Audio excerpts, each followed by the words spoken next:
The following is a presentation of the Matt Talk Podcast Network.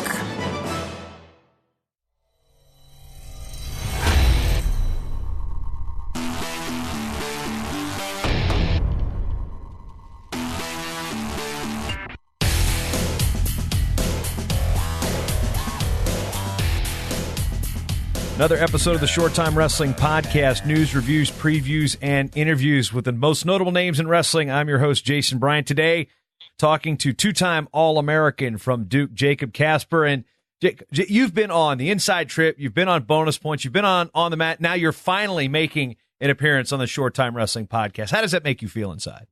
Excited. It's one that I've been wanting to get on and, kind of checking off the bucket list of podcasts for wrestling, I guess. So excited to be on. Thanks for having me. Yeah, next up you'll be T-Row and Funky, and then you'll probably start your own after a while, right? Yeah, maybe. We'll see how it goes. People like to hear me talk for some reason, so might have to end up doing that.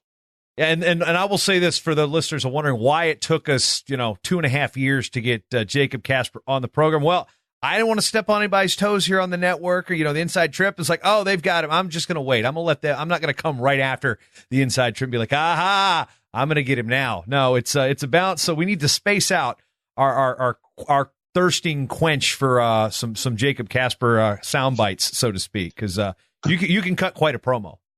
I appreciate that. Yeah, I'm not sure if that's what it actually is or if JB just doesn't like me. I guess we'll find out during this interview then, huh? I wore the Team Kasper shirt. As a matter of fact, I'm going to find out when I wore the Team Kasper shirt. So let's see. I got to go to my Google spreadsheets because that's how the kids these days are typing things up. I still use Excel and Microsoft Word. I don't know what the deal is, but all right. So wrestling shirt a day. Let's see. Because today, as we record this on March the 28th, it is day 350. Let's see. Kasper. Let's search Team Kasper. Yeah. So May the 17th, 2017. That was day 30. That was day 36. There we go. I like the sounds of that. That's a long time ago. Early on. It's impressive what you've been able to do, following along with the T-shirt a day. I've got to give a lot of respect. I obviously have a style consciousness, so I got to give it a lot of respect. I appreciate what you're doing with that. Well, here's the thing. This is exactly what I wore when I was single, jeans and a wrestling T-shirt, and it really led to nothing. It wasn't until I started dressing well and, presenting myself like an adult that I went on a date. Actually, believe it or not, 9 years ago this week was where I met my wife, and it's like it's become a burden. It's like, I think I've got I might make 365. That's the hope and goal. And there may or may not be an order to blue chip out for a couple extra shirts. So there we go. We'll have to send you some more stuff, get you some Duke stuff, and maybe even more Team Kasper stuff to get you there. Yeah, I don't think I've ever had a Duke shirt, but with no scholarships, I'm sure there's no T-shirts, and we'll get to that. We'll talk about that later. That was a nice little barb to start things off. But you've capped your career as a 3-time NCAA qualifier, 2-time All-American. Interestingly enough, all 3 wrestlers who have ever been All-Americans at Duke are multiple-time All-Americans. Conrad Dudziak twice, Connor Hartman 3 times, you twice. Kind of an interesting distinction with Duke wrestling.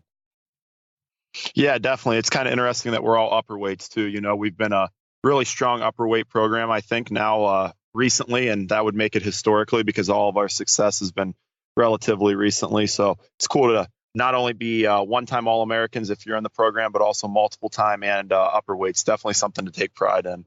Yeah, there's the pitch. Hey, you want to be a multiple-time All-American? We've only produced multiple-time All-Americans. I guess that's right. That's the sales pitch until one of the 900 Fine Silvers places at some point. Because 2 of them have 1 more year to go, right? Right. 1 more year to go for 2 of them, and then 3 more years for the other 2. So definitely excited about those guys, and definitely going to get them on the podium, the top of the podium, multiple times. Yeah, we have to stop. We have to stop the Kasper part of the show right now. We have to get this Fine Silver chatter out of the way first, because it took some research to find there have been 3 brothers on one team. I know that at Wabash in Division III, that's happened. As a matter of fact, those 3 Lefevre brothers made the finals in 2015. And of course, the Sandersons, Cole, Cody, and Cale, all I want to say 1998, because Cale was a senior with me in 97. Actually, might have been 97, so 97, 98 season he redshirted. So maybe 98, 99 season is how it worked out. But 4 in a lineup. I mean, how does the team deal with, not just two twins knocking things around, but you've got two sets of twins on the same family. That's got to be a weird team dynamic.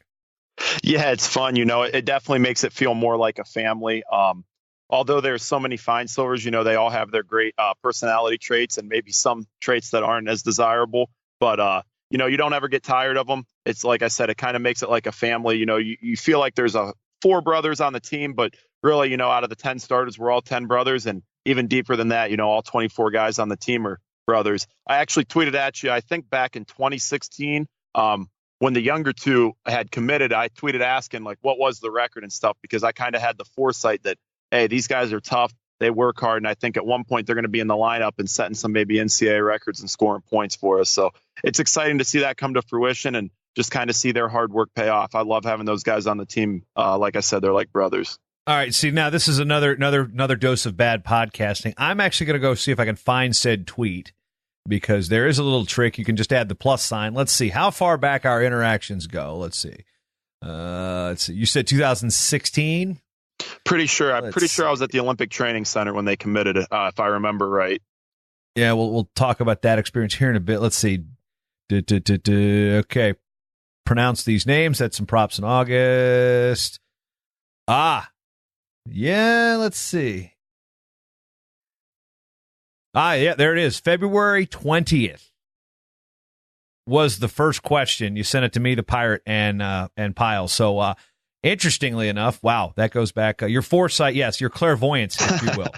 Now, one thing, it's as far as the fine silvers go, I wrestled with a set of twins that were our junior year. One was 160 pounds, one was 112 pounds. One of the sets of twins, there's quite a gap between them. So, how many questions do other teammates like you and your other teammates have to answer about the fine silvers, for example, like we're doing now? I would say not too many. People definitely are curious about it, but then after, they ask the initial things or maybe get to ask them directly, there's not too many follow-up questions typically. All right. Now, Jacob Kasper conversations as we move into this your post-collegiate career, and we'll talk about where that's going to go soon. But you finished 4th, probably the headlock of all headlocks that people will remember about the tournament. And granted, that was not the way, that wasn't how you ended your career, but pretty solid to say. Yeah, I headlocked an Iowa guy, that made people stand and cheer at the national championships. Yeah, it's pretty fun. Kind of on the backside, you just want to go out and kind of go out swinging at that point of your career. It's hard. It's definitely hard. I've been on the backside twice now where I really felt like I could have been national champion. It's hard to wrestle on the backside when you feel like you're a title contender. So was glad to get to do that, go out swinging. I actually threw a headlock on Tanner Hall last year in the Conci semis that got me rolled through and cost me the match. So made some adjustments, I found out, and was able to plant my head and avoid being rolled through. So better than last year, which is exciting. Yeah, and that being said, you did it against a guy who won a junior world medal in Greco-Roman, and who was one of the more, I guess, stout heavyweights, because it takes usually a bulldozer to move a guy like Sam Stoll. Yeah, definitely. I kind of had an idea of how he was going to wrestle just based on some of his Midlands results and watching him there. I watched him push guys out to the point of DQs, so I knew he was going to pressure in hard. Didn't really say anything warming up that morning. To be honest, I was still pretty emotional and everything. And Coach Whistle felt that and didn't press any of the conversation or anything like that, but was kind of giving me the Sam Stoll look as much as a 180-pound guy can. And I kept throwing lefty headlocks. So back to the foreshadowing type thing, I kind of knew that might be there, and I was going to try to rip it if I got a chance. So when we look at the semifinal loss last year, you kind of made people talk a little bit by saying you wanted to punch Kyle Snyder in the mouth, and of course it's not necessarily, it's figuratively, not literally. Whereas there probably could be a pretty decent club, and you could probably get close to doing that literally. But in hindsight, do you think people took that to the point where you became maybe a little bit of a heel, so to speak? We're going to touch on that later. But oh man, this guy wants to punch Snyder in the face. Do you think they definitely took that the wrong way?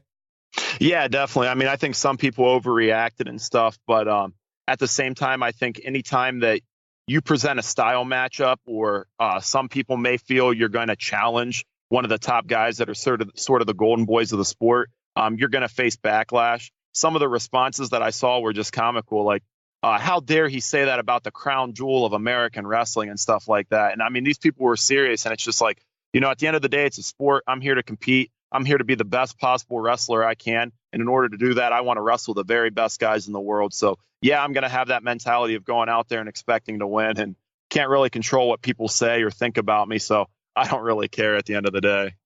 And this actually kind of brings up a greater point. This isn't just a Kasper Snyder thing from last year. I've seen, you see in quotes all the time, people say, yeah, I'm going to beat him. I'm going to beat him, or I believe I'm the best. And some people be like, how can they honestly believe? Well, then that's the mentality of the rest of wrestling, right? You want to go after the best. I mean, we overuse the term Vision Quest a little bit too much because that's what we do, and that's kind of a movie we like. But there are those people that seek it out. I mean, Flo did the documentary on DeSanto as he was going after Spencer Lee, but you go up, to heavyweight. Snyder goes up to heavyweight. These type of things, you got to have confidence in order to compete. Now, if you want to go out and say, I'm cool finishing second or third, I mean, how do you think you performed if that's your goal?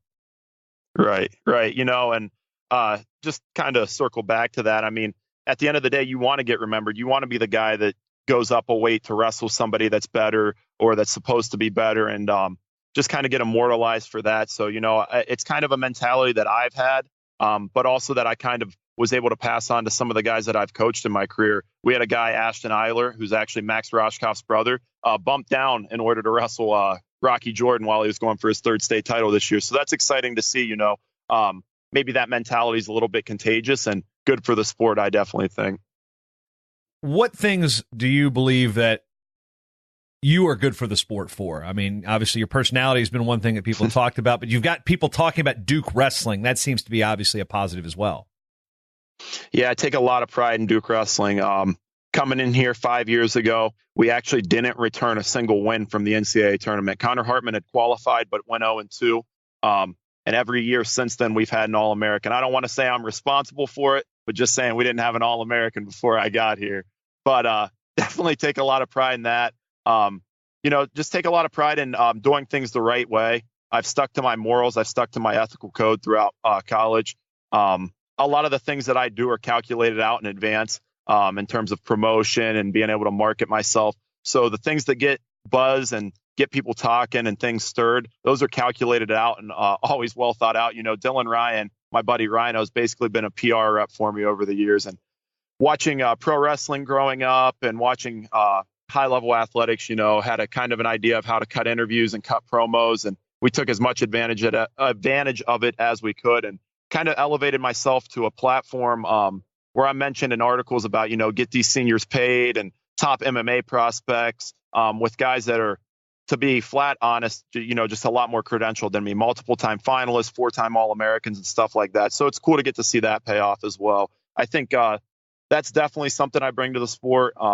And then also, just passion. I really don't believe there's anyone that, is as passionate about the sport and just loves doing it and pours his heart into it like I do, whether it's coaching, watching, wrestling, just following along. Like I do everything 100% in my life, and definitely proud of the heart and passion that I've brought.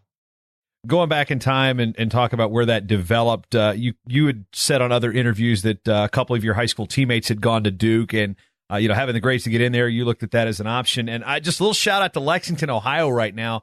You're not the only All-American from Lexington, Ohio this year.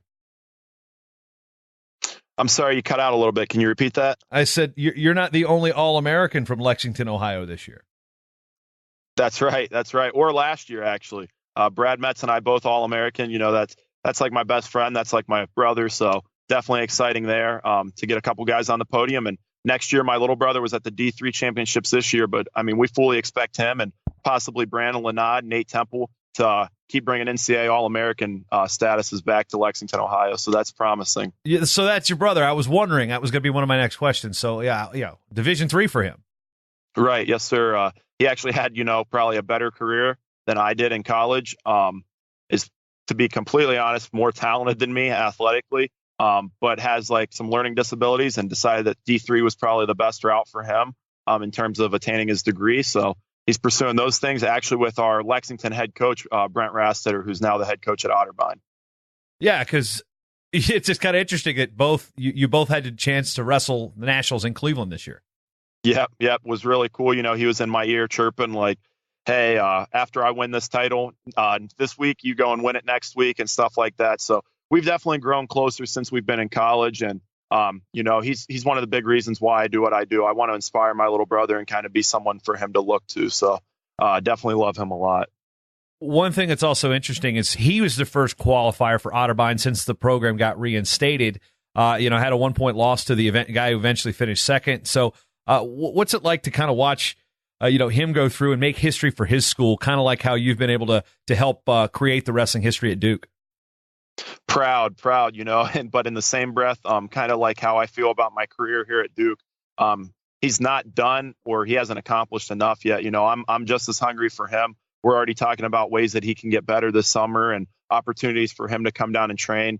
Right now, the goal is to get him healthy and getting ready to go. But I mean, if he doesn't end these next 2 years with titles, I would kind of feel the same way that I felt at the end of my career. So excited for him to be able to wrap up his career maybe the right way where I wasn't able to. Well, you talk about that. You say, are you happy with the way, you've got 2 All-American medals. There's countless wrestlers. There's been, I think, over 20-something thousand wrestlers that have qualified for the NCAA Division I championships, and a small percentage are multiple-time All-Americans. So, I mean, yes, you had higher goals, but where do you put your career in perspective to where you began and how you wanted to finish? I've always kind of been a dreamer and a believer. When a lot of people told me I wouldn't be able to make it in a D1 room or the D1 schools weren't calling, that didn't really faze me, and I still held true to my goal every year. Actually, my freshman year coming in, my true freshman year, I even wrote on my goal sheet that I turned into the coaches I wanted to be national champ. And one of the coaches at the time said, like, hey, let's be realistic. And to be honest, I was really offended at that. Like, I believed from day one that I could be a national champ and be a national champ at Duke. So, but to be honest, I think had I won 4 titles and went undefeated, I would have been upset if I didn't pin everybody. And even if I would have pinned everybody, I couldn't have pinned them quick enough. And it's just kind of that perfectionist, always wanting to do better and always wanting more mentality. I think that's driven me to be, relatively successful in my career. But yeah, I wouldn't say I'm necessarily satisfied with my career or happy with it. But at the end of the day, I don't really have any regrets about my preparation or training. I just wish I could change the results. So that's something that makes it a little easier to go bed at night. When you look at Duke wrestling and what Glenn Lanham's been able to do, and we'll talk about the lack of scholarships here in a moment, but what is, I've known Glenn for a number of years and in various stops as an assistant coach, but what did you think he has made him the right coach for Duke wrestling? More so than what he does on the mat. I mean, that's proven track record at this point. He can develop guys. He can get guys to the highest level, and he can make them win. He invests in us as people. He's the kind of man that I hope I can be later in life or, somewhat soon as a coach, and the kind of person I hope my sons are. He's a moral guy that sticks to his ethical code. He stays true to his word. When he said that he was going to do everything in his ability to make sure that I had a chance to become a national champ at Duke, he stayed true to that, and it made it easy to want to go out and wrestle for him all the time. Made it easy for me to want to prepare and try to stay true to my word of saying that I was going to be a national champ coming into Duke. He invests in us as people. And like I said, it makes it really easy to want to suffer and go through those hard workouts and those hard matches and stuff when at the end of the day, you have someone like that backing you. So not only can he develop guys, that's kind of proven, but he also invests in us as people. And I'm just really, really glad to have had the opportunity to wrestle for him. When you look back at the wrestling part of your career, what stands out to you as some of the most memorable moments that you've been able to achieve in Division I wrestling? Some of my favorite moments were, my sophomore year, Marcus Kane getting to the national tournament at ACCs. That's something, watching on film when he kind of hit an elevator on the kid from UVA. That's something that I'll never forget. Zach Feinsilver going on a run at ACCs this year as a 6 seed. To get through for the last NCAA tournament with me. That's something I'll never forget. Those are kind of the Duke moments that definitely stick with me. My little brother winning a state title my sophomore year of college is something that sticks with me. Tariq Wilson and helping some of those other guys that I helped out in the summer get to colleges and seeing that they're starting to go on runs. That's something I'm proud of and that sticks with me. Those are probably the most memorable things for sure.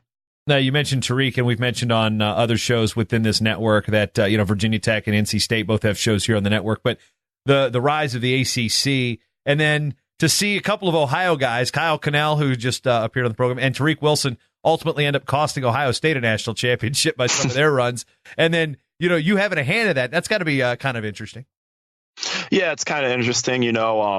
I think some of these guys, I can't speak on Kyle's behalf, but I know I can speak on Tariq just because the relationship we have, and I was actively involved in trying to get him to the next level. We definitely had chips on our shoulders coming in. Schools like Ohio State maybe didn't give us a look or didn't really give us the time of day. So being able to play spoiler is something that definitely motivates you. Unfortunately, I wasn't able to do that, but he was, and that was really exciting and cool to see. Definitely proud and happy for him and the things that he got to accomplish at the end of the year. Now, as we move forward to the situation at Duke, again, if you've been living under a rock, we're just going to educate you. Duke does not provide athletic scholarships for the wrestling program. Of course, Duke known for its men's basketball team, Coach K, Court, everything that goes along with the ACC involves an orange ball, and it usually involves Duke or Carolina. Even as a wrestling guy, that's one game in the sport of round ball that I make sure I watch at least one of the two games every year. Growing up in Virginia, the ACC basketball is kind of rooted in my sports upbringing, but no scholarships. And you actually took a stand here, more than just on social media, on the stand as we were announcing the awards. You unzip the warm up, and you've got the bright yellow shirt so it could be seen. Get Duke wrestling scholarships. First of all, why that moment, and why this route to try to drum up support for scholarship wrestling at Duke? Yeah, those are great questions. I guess at that moment, in my head, I always envisioned that I would have been on the top of the podium, and it might have been a little more dramatic and cooler. That didn't work out, but it still was a platform for me to get seen, and to try to get the message out. It kind of was an opportunity, I think, to constructively get some of the frustration and stuff out. I think we have guys I know that we have guys that outwork everybody on campus and that do all the right things and have represented Duke athletics extremely well. Furthermore, I think we have a real unique opportunity at Duke where not only do we have the Ivy League similar need-based aid and academics, but also an opportunity to provide scholarships. I mean, that's kind of the perfect storm, along with the weather, the school, the athletics programs, to really create a national powerhouse at Duke. So it's just something I felt passionate about. I felt that I had done to the best of my ability, provided the school, as student athlete that was committed to the community, was a good scholar, was a good athlete, and felt that was something that I was passionate about going forward. I hope to leave Duke wrestling in a better place than I found it. So something that I wanted to take a stand on, and something that, the Fine Silvers wanted to take a stand on as well, obviously. What does what's the response to a student athlete when you question the administration about this? I mean, when did this, how often have you questioned them about it? And, what's the type of response you typically get? It's kind of difficult to say. We're kind of working through some of those things right now. Kind of trying to meet with them and see what resources are available, ways we can increase. I just think in large part and across the board, there's a little bit of misinformation and kind of preconceived ideas of what the sport of wrestling really is like, and maybe even what the national tournament is like. We were fortunate enough to have our strength and training coach, Alex Merrill, who's done a lot for our program, tag along to NCAAs this year. And it was his first trip.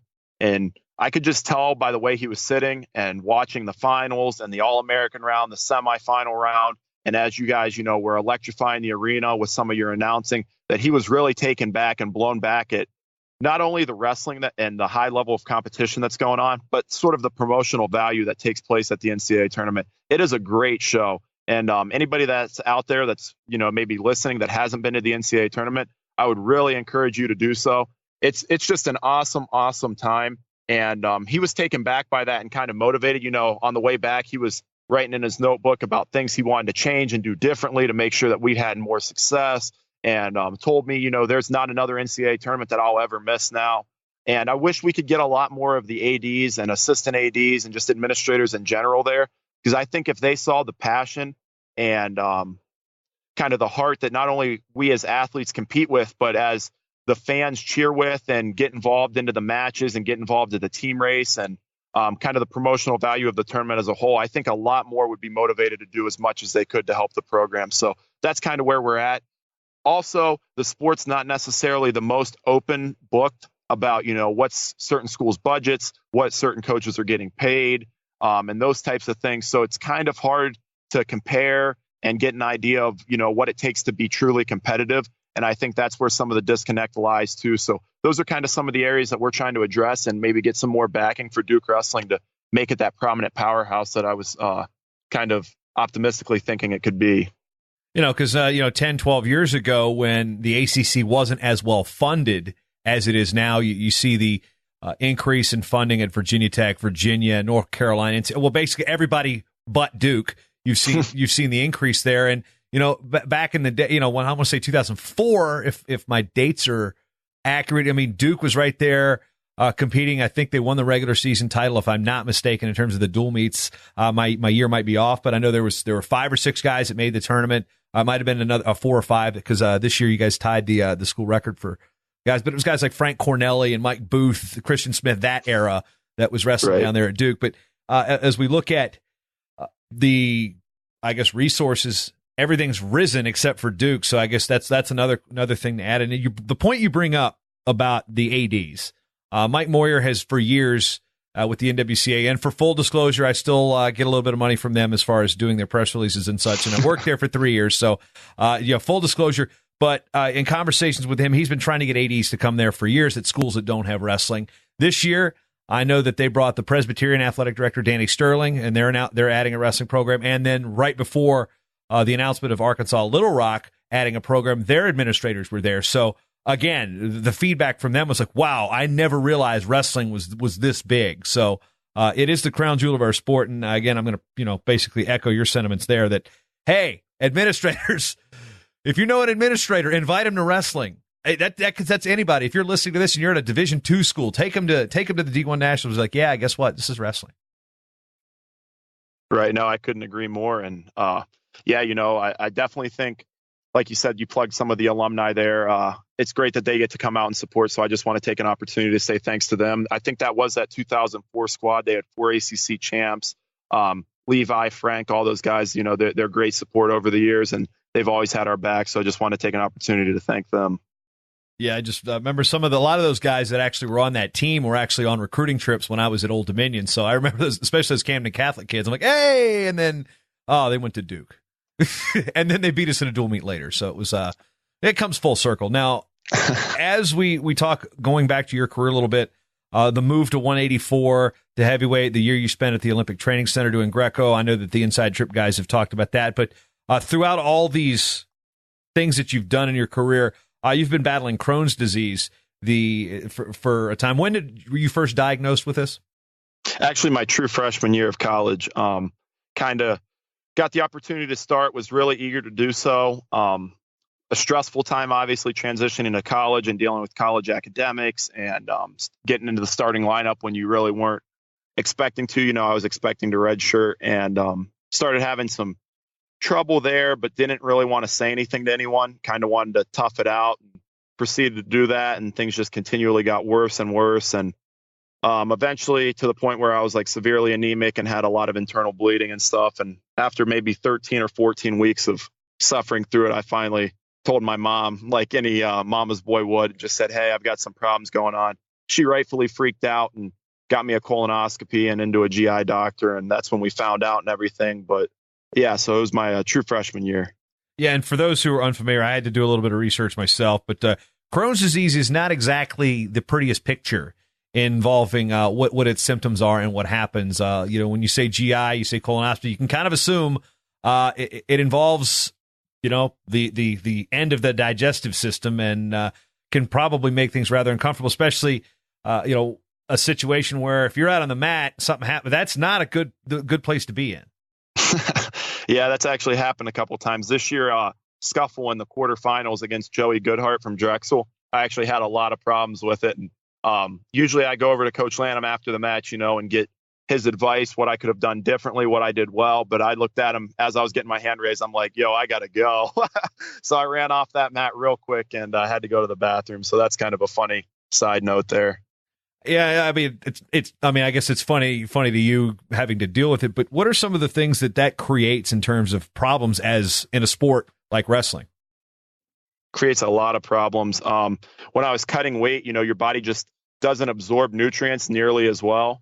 You've got a lot of inflammation through your entire GI tract, from your esophagus all the way down. So your body not only has a harder time consuming food, but it has a lot harder time digesting and absorbing it. And that led to a lot of nutrient deficiencies and stuff towards the end of my sophomore year at 184. So kind of took the next year to refocus, kind of recover and decide what I wanted to do after that. Made the decision to go up to heavyweight, but that really wasn't too much easier, where it was, kind of force feeding a lot of time and trying to keep weight on. And then I would have a flare up here and there and lose a lot of weight really quickly. And, basically your body just can't keep fluids down, can't keep solid food down. And it's either coming out one way or the other, it seems like. And a lot of, like I said, it's an immune deficiency type disease. So your intestines start attacking themselves until they get like bleeding ulcers in it. So a lot of bleeding internally, and that obviously leads to a variety of problems as well. So it's created a lot of problems, but I guess I say that at the same time as I guess a lot of people have problems is what I'm trying to say. But at the end of the day, it's an opportunity to raise awareness about Crohn's disease and GI diseases in general. And that's, I guess, why I talk about it and harp on it more so than, feel sorry for me type situation. Yeah, and I understand you had a flare-up just before Nationals, too, or was it, how did that happen? I mean, people were talking about, wow, I remember looking, I was like, Kasper looking skinny, and obviously this plays a role. So when you have a flare-up, I mean, how much weight are you losing here? I lost a lot. It actually happened, the first symptoms of the flare-up was the day before ACCs. Kind of reached out to the coaches, said, hey, I'm feeling kind of funny. I think I might be flaring up right now.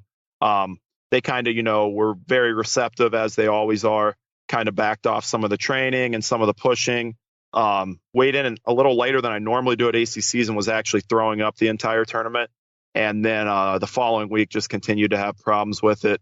Went from about 227 before ACCs all the way down to 212 at the NCAA tournament this year. So was definitely lighter than I would have liked to, and probably lost 15 pounds over the course of about 5 days or so. And that's not trying to lose weight. That's just a byproduct of the disease.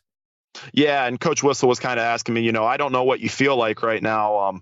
What do you need? And just kind of genuinely concerned, asking me how I felt. And the best way I could really describe it is it basically feels like the worst flu you've ever had, but for 2 and 3 weeks at a time. So it definitely sucks. But like I said, it's not to kind of try to draw sympathy or anything like that. It's more to raise awareness and to let people out there that maybe you're dealing with it know, like, hey, other people deal with it, have found success, and, it's possible. And it's not a bad thing to reach out. I wish I would have reached out a lot earlier when I was having problems.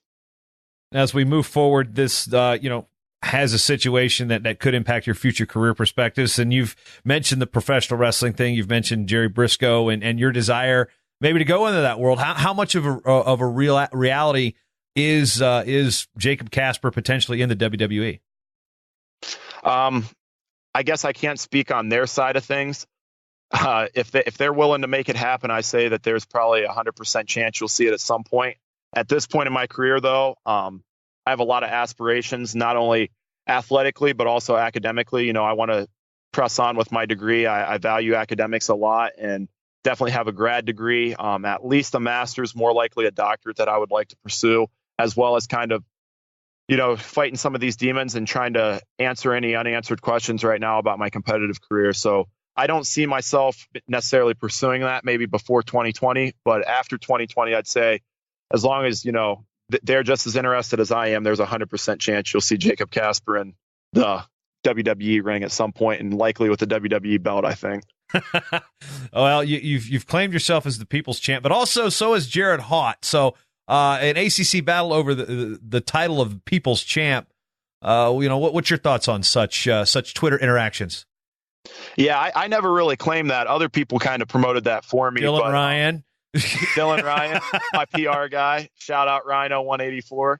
I know Jared. I've known Jared for a long time. I was actually originally born in West Virginia and kind of grew up in the Ohio Valley. So was familiar with him. My uncle actually works on a pipeline with his family, and we're just kind of some blue collar guys, and I have a lot of respect for Jared. Definitely appreciate him a lot. So if he wants to be the people's champ, he's more than welcome to be. And I think there's nobody more fitting. So. All right, and with Hot, he came out to dueling banjos. He wanted horse noises, but they like at the AC. Okay, explain that. First of all, you were there. What did this horse noises thing sound like?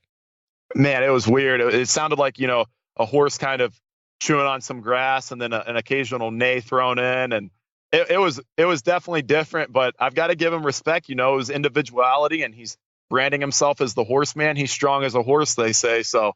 Respect to him for marketing himself and branding himself. He gets it for sure. Yeah. Speaking of strong, did you see that throw that he hit Darmstadt with? He just took the underhook and just said Hulk smash. He just is throwing a saddle over top of a horse and just pinned him with it. It was crazy. Yeah, he's a powerful guy. I always enjoyed watching him and Connor Hartman in their battles. So was glad to see he got a lot of success this year as well. Not a whole lot of scoring in those matches.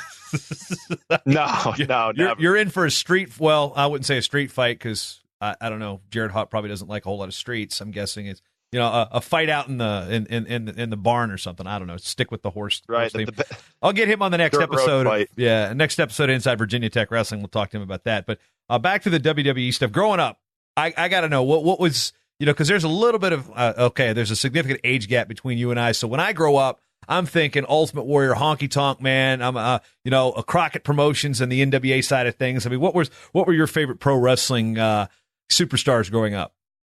Yeah, I was kind of in the WCW versus WWF era where it was Raw was Attitude, and you had The Rock on there, Stone Cold Steve Austin, Kane, Undertaker, Ric Flair, Sting in WCW with Bill Goldberg, and those were definitely some of my guys. I definitely enjoyed Sting, I think, as a fan of the actual wrestling and acrobatics and things like that. I don't know if there was anyone that really did it better than him. He didn't necessarily cut the best promos or was the best on the mic, but he really was a great wrestler. And so I definitely pulled for him. My older brother was more of a Stone Cold Steve Austin guy. My younger brother was a Bill Goldberg kind of guy, and we all loved The Rock on the mic. So those were definitely some of the favorites in our household growing up. Any favorite events? Like you talk about the Monday Night Wars. I think I've said this story on a show. I might have been with, or maybe just talking to Briscoe. So the night Raw is in Hampton and Nitro is in Norfolk. In Hampton, Virginia, Norfolk, Virginia. That was one of the most iconic episodes of Raw. They took a tank over there, but I could not get tickets to Raw, which was closer to my house. So I got tickets to Nitro. On my way to Nitro, I get in a car accident, did not make the show. It was the first professional wrestling event I had missed in the area since I was 7 years old. So I was supposed to get my buddy from school, Macho Man, Randy Savage foam hat. I was distraught. And watching it on TV, I'm like, I could have been there. I did go to World War III a couple times in Norfolk. I went to Starrcade, a couple things in Hampton and in that area growing up. But when you look back at professional wrestling and what makes you a fan of it, really? I mean, that's the one thing I think wrestling people struggle with the most is it's not real, it's fake, it's whatever. But why is it infectious to watch for some people? You specifically.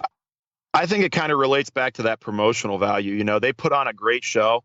There's kind of phases, I think, of being a professional wrestling fan. Early on, when you're 4 and 5 years old, you wholeheartedly believe it's real and nobody can convince you otherwise. And that's definitely what it started out for me as. You see these massive guys and they're doing all these cool tricks and, you maybe wrestle amateurly at the school and you think this is like the pinnacle and these guys are so tough and they're doing high level stuff that you're doing. And then later on when you kind of find out it is scripted or whatever you want to, whatever term you want to use is choreographed and all that type of stuff, you start to appreciate more the promotional value and kind of the entertainment value that goes into it, the storylines and, just kind of the way that they promote the sport, kind of like how we were talking about the NCAA tournament. It's the same kind of deal.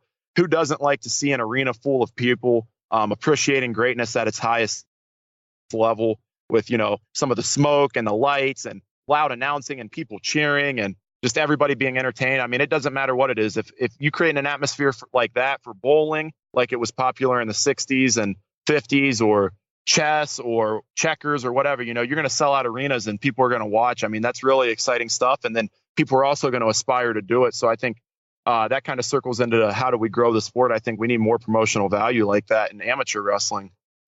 And when you say promotional value, there's some people, again, there's a line between a sports purist and something that's like, well, this is how wrestling should be promoted.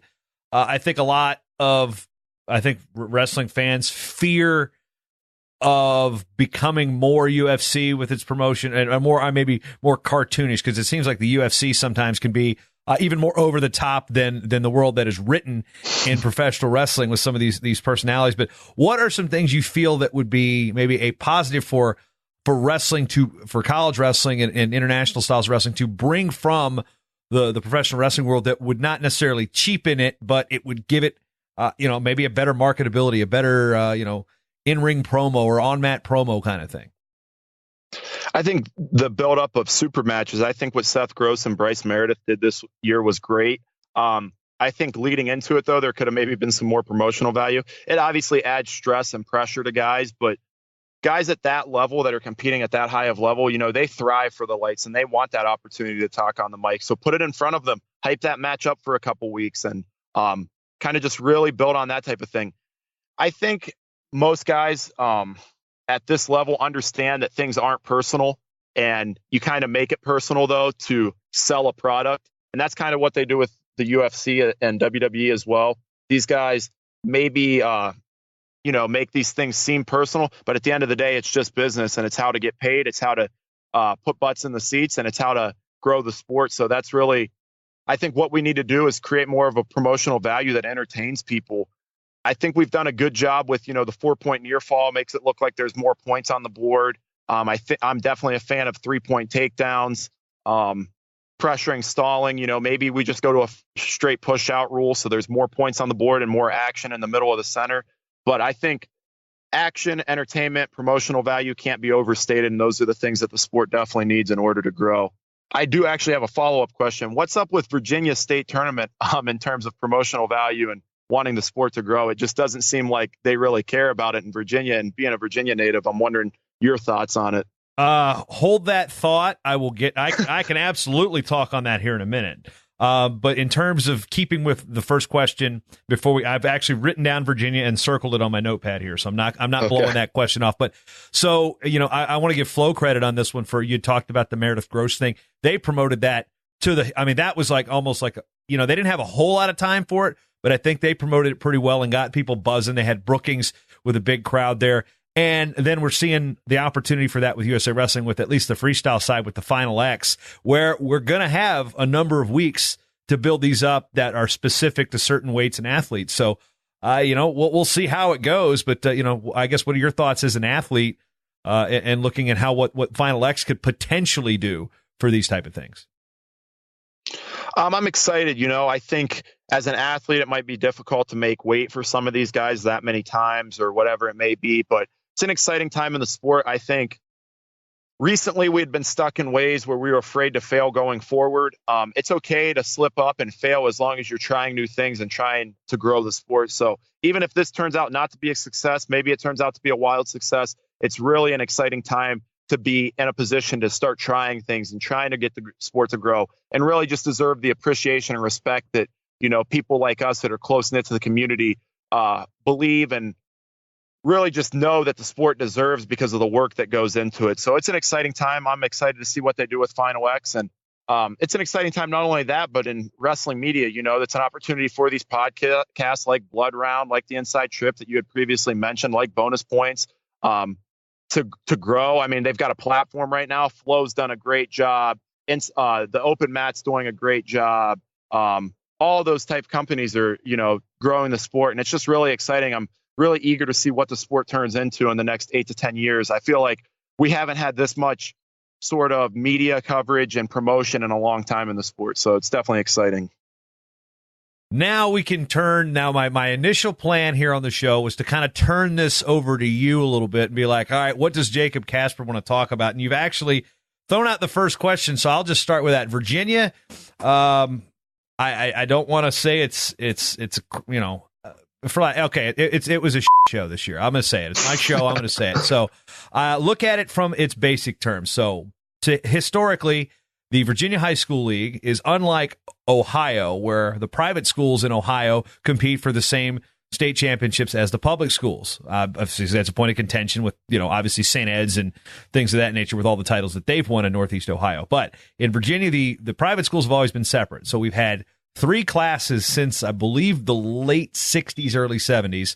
AA, AAA, and single A, and of course they're split into thirds like you might expect. So when I was coming through, it was 3 classes, and Poquoson, where I'm from, had won 9 state titles. They won 5 in a row at one point from the single A, then moving up to the AA, and AA is where Grundy and Christiansburg were the powerhouses. Kevin Dresser led both of those programs for a while.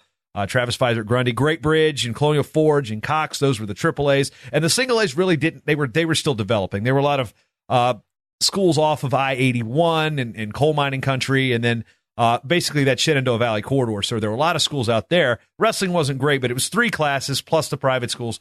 Okay, you had a good state tournament. The single A and double A were out in Salem, and the western part of the state, about 30 minutes from Virginia Tech.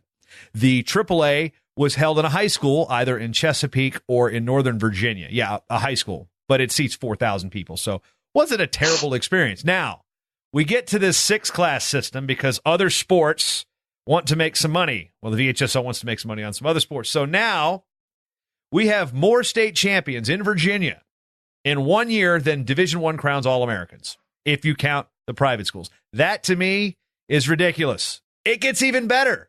I'm thank you for giving me this soapbox, Steve, and answering the question. So this year, 1A and 2A were out in Salem. 3A and 4A were at Churchland High School in Portsmouth, Virginia. 5A and 6A, get this, 2 separate spots on the first day in 2 separate cities. 6A was in Virginia Beach the first day. 5A was in Chesapeake at Oscar Smith High School the first day. Then they both came together for the second day for 5 and 6.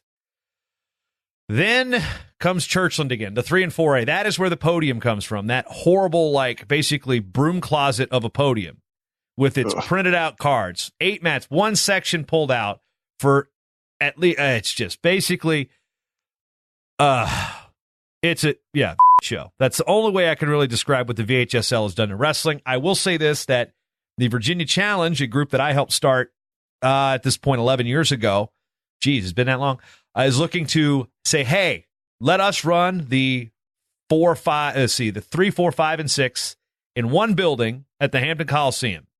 So while I hate 6/7 classes, at least having them in one building, or most of them in one building, is a way to, again, improve, at least fail forward, so to speak. So I am kind of embarrassed for what went on. Like, my high school won a state title this year, the first one since 1999, 5 state champions. It's like, okay, it was in 2A. I mean, you won by 100 points. I would have liked to see him battle Christiansburg for that 2A title versus the Class 2 title. So, long story short, yeah, I'm not happy with what happened in Virginia. We're looking to try to change that. I'm trying to do what I can as far as being from Minnesota now. But, yeah, there's a reason you don't see a whole lot of Virginia kids on college rosters. It's because the VHSL has made a mockery of its state tournament. And it's guys like John Borst and Colin Girardi and those kids and Corbin Allen that had to go out to Fargo to get recruited. So, unfortunately, the VHSL is doing a disservice to the kids. Yeah, that's definitely a frustrating situation. I guess at this opportunity, maybe plug Ohio and the state tournament they put on. I mean, it's a great promotional value. I've seen the California state tournament through pictures, the Minnesota state tournament. I actually got to witness the Colorado state tournament the year I was out at the Olympic Training Center, and they put on a great promotion. Isn't that? They have a lot of classes, but still, I mean, it's the Pepsi Center. It's a professional sporting event, sports arena in a great area. I mean, they treat it right. It's like, oh, high school kids are here. Let's just treat everybody. I went there twice. It was freaking awesome. Yeah, it's great. And that's what we need in the sport. We need the elevated stages. We need the lights on, we need the walkouts with some songs and, the fireworks or the smoke or whatever, and make it a promotion. I make it fun. It's kind of the egg and the chicken question as to level of competition. But I think if you put that product out there, there's going to be more people motivated to become better at the sport and to draw them into those tournaments and stuff, whether it be, a Southern Scuffle, an ACC tournament, an NCAA tournament. All 3 of those tournaments are run great. So a lot of props to those people as well. Try to mimic those setups and try to do what they do. I mean, it makes you eager and excited to compete on that level. And I think if you elevate the mat and you do those types of things, give out a belt or give out some awards that are high level for any tournament, really. I think you can start to grow the sport. It's kind of like a situation if I put $1 million on the table and told someone to be the best at, I don't know, Quidditch, jumping rope, or whatever it may be, it's going to motivate people to do it. And, maybe it's not for the right reasons all the time, but it's definitely an opportunity to grow the sport and stuff. So I would encourage Virginia and anyone that maybe is listening to kind of spearhead that movement and try to go to maybe one of those other tournaments and mimic a lot of the things they're doing. I know one thing that hurts Virginia is the lack of a professional sports arena. We don't have any pro sports teams.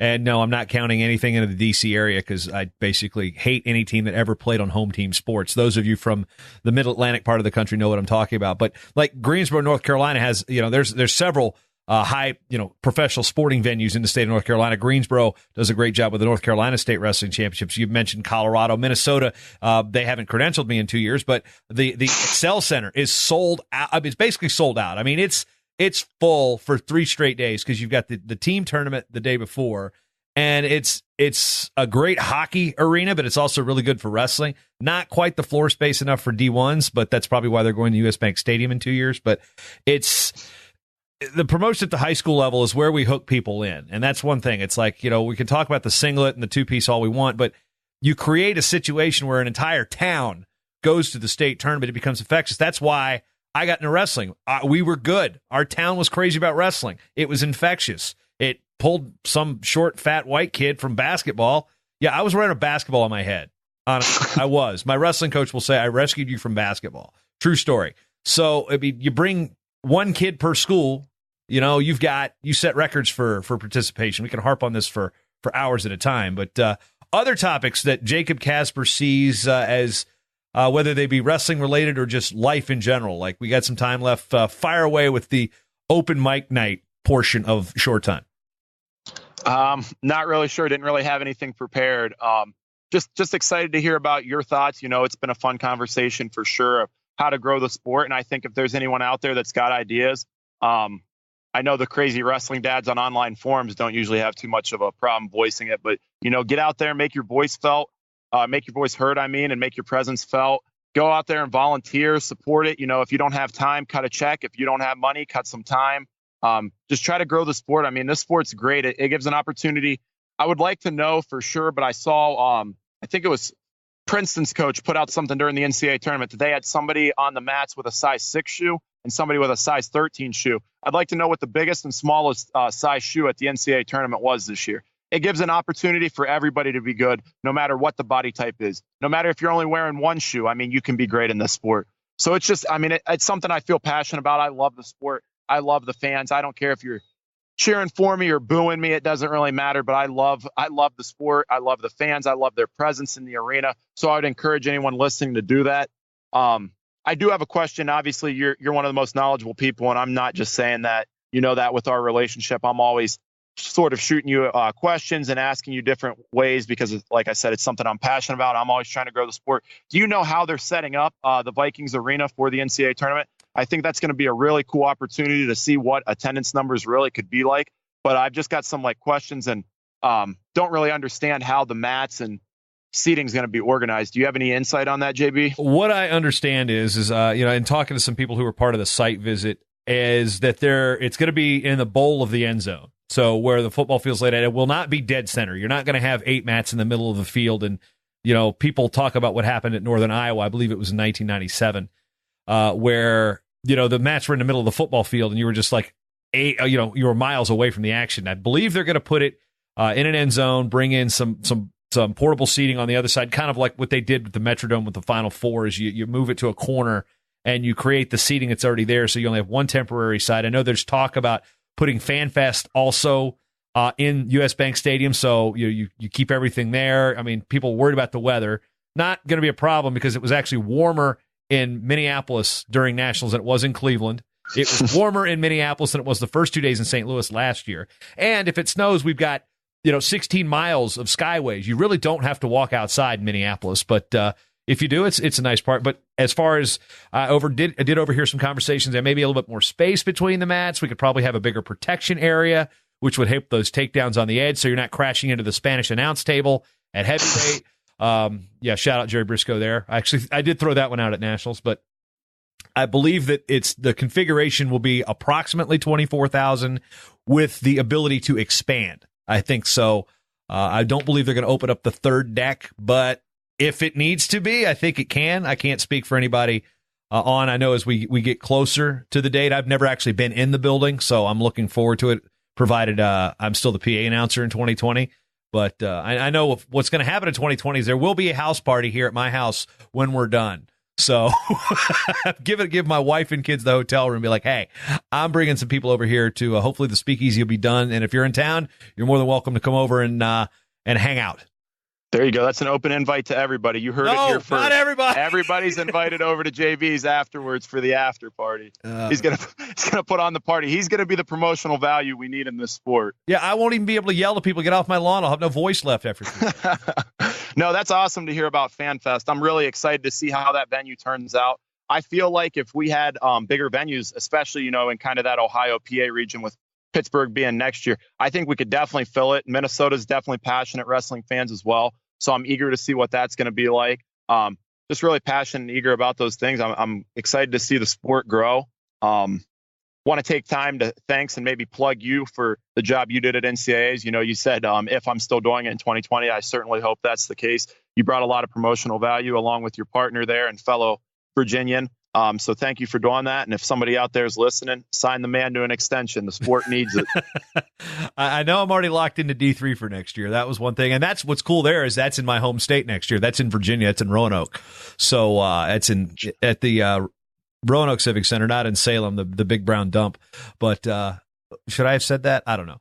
But moving forward, yeah, that was one thing that was really cool. Now, one thing I also have on that dome thing, I'm wondering if this is a litmus test for the NCAA. Okay, because there's a giant dome in St. Louis that doesn't have a tenant anymore. And if, it's a little closer to like Ballpark Village and the Landing versus, Union Station, I'm curious if Edward Jones Dome or whatever corporate name dome it is now could be a potential site because people love St. Louis. I'm wondering if we sell big numbers in Minneapolis, if that will become an option for the championships.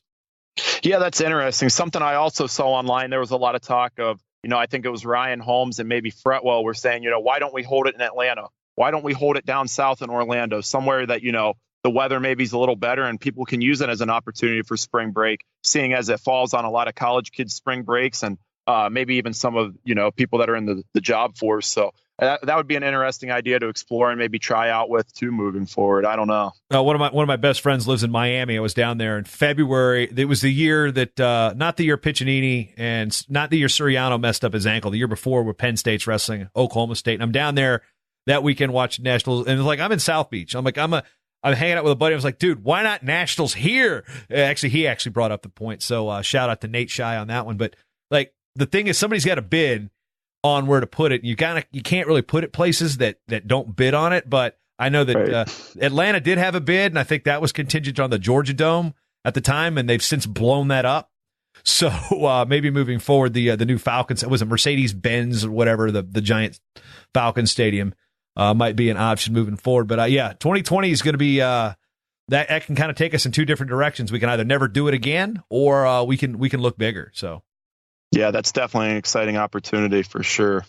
Plus, if you're not, I guess, understanding Minnesota culture, I say those of you of age, the craft beer culture up here, phenomenal. The music scene, phenomenal. Sports overall, good. I wouldn't say pro sports is phenomenal because they haven't won a championship since not counting the Minnesota Lynx, which have won like a bunch in the WNBA, but the Twins in '91. So it's a good sports town. It's not a great sports town. It's a good one though. So. From a wrestling fan, there's a lot of stuff here. And as a transplant, I'm not just saying that because I live here, but I'm saying that because I live here. It's gonna be. I think it's gonna be great in 2020. Definitely. I just got two more things. One, what's up with the turf in North Dakota? Is it all recovered and ready to go for you this summer? I am understanding they are hiring wait staff right now. My nephew is actually a freshman at North Dakota State at the moment, so he has been giving me some updates. I mean, the building looks pretty much done, but there's obviously some ownership issues with that place and, code and, it was a dump for so long, a lovable dump. I can't wait to go back in there because, believe it or not, my oldest turf bug turns 20 this year. Jeez. Yeah. This will be my 20th year going to Fargo. So, yeah, I think the turf is on course, but since then, We've also had Steve Saxland, who's a 3-time national champ at North Dakota State, and some of his co-owners that are football players open up Herd and Horns, which is kind of, I guess, more of a less stickier version of the turf with some pretty good grubs. So it's right around the corner. So now we've got 2 spots on that side of campus, and of course the B-Dubs next to the Dome. So those Fargo heads that are looking for the turf, I believe the swill will be pouring this July. There we go. That's good to hear. And then just the last thing before I get off here, I've done it in a couple interviews now. I tweeted about it too. I think if you're, affiliated with Cleveland State first off, get on those guys about saving Eastern Michigan. Get on our admin about supporting us with scholarships at Duke. Thank you to the ACC schools and other college athletes and schools that supported us and that are supporting those causes right now. Those are definitely, I think, pressing issues on the forefront of our sport. But if you're at Cleveland State or one of those jobs, head coaching jobs, schools with opportunities, I would look at Ben Whistle. I think that guy's the best coach in America right now that's not in a head coaching job. So I would hit him up. If you need to get in contact with him, feel free to tweet at me or whatever. But that guy's an amazing guy, and he's someone that should be a head coach, I think, at this point. So I'm going to keep plugging my coach that helped develop me a lot alongside Coach Lanham, which is Ben Whistle. So glad to have the platform to do that too. And you can follow Jacob Kasper at Jacob A. Kasper with a K. Anything else? Yes, sir. On all social media, Jacob A. Kasper. Thank you, guys. Thank you for being wrestling fans, and thank you for having me on, JB. I really appreciate it. Yeah, we could probably go on for another 2 hours, but we'll just have to make this a regular thing. Like, what's up with Jacob Kasper on the show? We'll do it in private too, on ways to grow the sport and ideas we have. Man, I got kids. I don't have that kind of no, I'm just That's a deal. Sounds good. Thank you. The Short Time Wrestling Podcast is proudly outfitted by Compound Clothing. Shirts, singlets, custom gear orders, everything you need. Call up Cliff and the crew at cmpteamwear.com. First time listening? Well, you can change that by going to mattalkonline.com/getshorttime to subscribe on Apple Podcasts or listen on your favorite podcatcher at mattalkonline.com/listen. This show is part of the Matt Talk Podcast Network. For more wrestling podcasts, head over to mattalkonline.com.